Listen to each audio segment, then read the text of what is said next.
അകാലത്തിൽ തങ്ങളെ വിട്ടുപിരിഞ്ഞ പൊന്നുമോൾക്ക് വേണ്ടി ഈ മാതാപിതാക്കൾ ചെയ്തതെന്തെന്നറിഞ്ഞാൽ നമ്മുടെ കണ്ണ് നിറഞ്ഞു പോകും.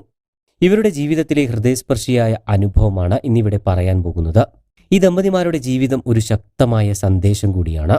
ഒരു കുഞ്ഞിക്കാൽ കാണാനായി ഡോക്ടർ അശ്വിനിയും ഡോക്ടർ ഉമേഷും ഒരുപാട് വർഷങ്ങളുടെ കാത്തിരിപ്പിലായിരുന്നു.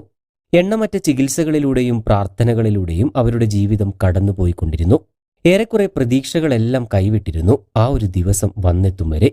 അങ്ങനെ നീണ്ട ചികിത്സകളുടെയും പ്രാർത്ഥനകളുടെയും എല്ലാം ഫലമായി അശ്വിനി ഒരു അമ്മയാകാൻ പോകുന്നു എന്ന വാർത്ത അവരെ മറ്റൊരു ലോകത്തേക്ക് എത്തിച്ചു. പിന്നീടുള്ള ഓരോ ദിവസങ്ങളും ഒരു കുഞ്ഞിക്കാൽ കാണാനുള്ള കാത്തിരിപ്പിലായിരുന്നു രണ്ടുപേരും. അങ്ങനെ ആ സുന്ദര ദിനം വന്നെത്തി. അവരുടെ പൊന്നോമന മകൾ മീര പിറന്നു.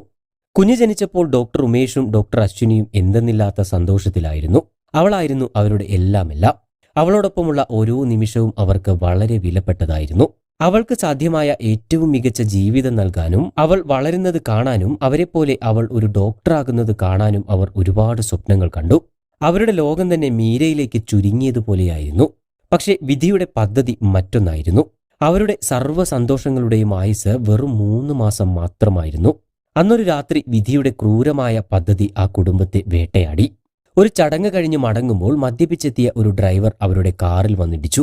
ഇടിയുടെ ആഘാതത്തിൽ അശ്വിനിക്കും മകൾ മീരയ്ക്കും ഗുരുതരമായി പരിക്കേറ്റു. ഉടൻ തന്നെ ഉമേഷ് അവരുമായി ആശുപത്രിയിലേക്ക് കുതിച്ചു. പക്ഷേ കുഞ്ഞിന് തലച്ചോറിന് ഗുരുതരമായ ക്ഷതം സംഭവിച്ചിട്ടുണ്ടെന്നും ജീവൻ തിരിച്ചു കിട്ടാൻ സാധ്യതയില്ലെന്നും ഡോക്ടർമാർ വിധി എഴുതി. അദ്ദേഹത്തിന് ആ നിമിഷം ഈ ലോകം അവസാനിച്ച പോലെ തോന്നി. തന്റെ എല്ലാമായ പൊന്നുമോൾ ഇനി തിരിച്ചുവരില്ല എന്ന യാഥാർത്ഥ്യം അദ്ദേഹം മനസ്സിലാക്കി. ആ നിമിഷം കുഞ്ഞിന്റെ തലച്ചോറിന്റെ പ്രവർത്തനം നിലച്ചിരുന്നു. പക്ഷേ തന്റെ ജീവനായ പൊന്നുമകളെ കൈവിടാൻ ആ പിതാവ് തയ്യാറായിരുന്നില്ല. അവൾ ഇനിയും ജീവിക്കണമെന്ന് അദ്ദേഹത്തിന് തോന്നി. അങ്ങനെ വേദനയ്ക്കിടയിലും ഉമേഷ് ഒരു മഹത്തായ തീരുമാനമെടുത്തു. തന്റെ കുഞ്ഞിന്റെ അവയവങ്ങൾ ദാനം ചെയ്യണം. തുടർന്ന് ബ്രെയിൻ ഡെത്ത് സംഭവിച്ച തന്റെ 3 മാസം മാത്രം പ്രായമായ കുഞ്ഞിന്റെ അവയവങ്ങൾ ദാനം ചെയ്യാനുള്ള നടപടികൾ ആരംഭിച്ചു. പക്ഷേ അവിടെയും വിധിയുടെ തീരുമാനം മറ്റൊന്നായിരുന്നു. പല കാരണങ്ങൾ കൊണ്ടും അവയവദാന പ്രക്രിയ നീണ്ടുപോയി. വിലപ്പെട്ട ഓരോ നിമിഷവും കടന്നുപോയപ്പോഴേക്കും അവരുടെ അവയവങ്ങൾ ഓരോന്നോരോന്നായി നിലയ്ക്കാൻ തുടങ്ങിയിരുന്നു. ഒടുവിൽ എല്ലാം ശരിയായി വന്നപ്പോഴേക്കും മീര ഈ ലോകത്തോട് എന്നേക്കുമായി വിട പറഞ്ഞു. അവിടെയും ആ മാതാപിതാക്കൾ തോറ്റുപോയ നിമിഷം. തന്റെ പൊന്നോമന 2 തവണ മരണപ്പെട്ട പോലെ അവർക്ക് തോന്നി. അങ്ങനെ മാസങ്ങൾ കടന്നുപോയി. പക്ഷേ പൊന്നുമോളുടെ മുഖം അവരുടെ മനസ്സിൽ നിന്നും മായുന്നുണ്ടായിരുന്നില്ല. അത്രയേറെ അവർ തങ്ങളുടെ പൊന്നുമകളെ സ്നേഹിച്ചിരുന്നു. വീടിന്റെ എല്ലാ കോണിലും അവളുടെ അഭാവം അവർക്ക് അനുഭവപ്പെട്ടു. അവളിപ്പോൾ എന്ത് ചെയ്യുകയായിരിക്കും, എന്തായിരിക്കും പറയുന്നുണ്ടാവുക എന്നെല്ലാം അവർ ചിന്തിച്ചുകൊണ്ടേയിരുന്നു. ഒരു നിമിഷമെങ്കിലും അവളെ ഒന്ന് കാണാൻ കഴിഞ്ഞിരുന്നെങ്കിലെന്ന് അവർ ആഗ്രഹിച്ചു.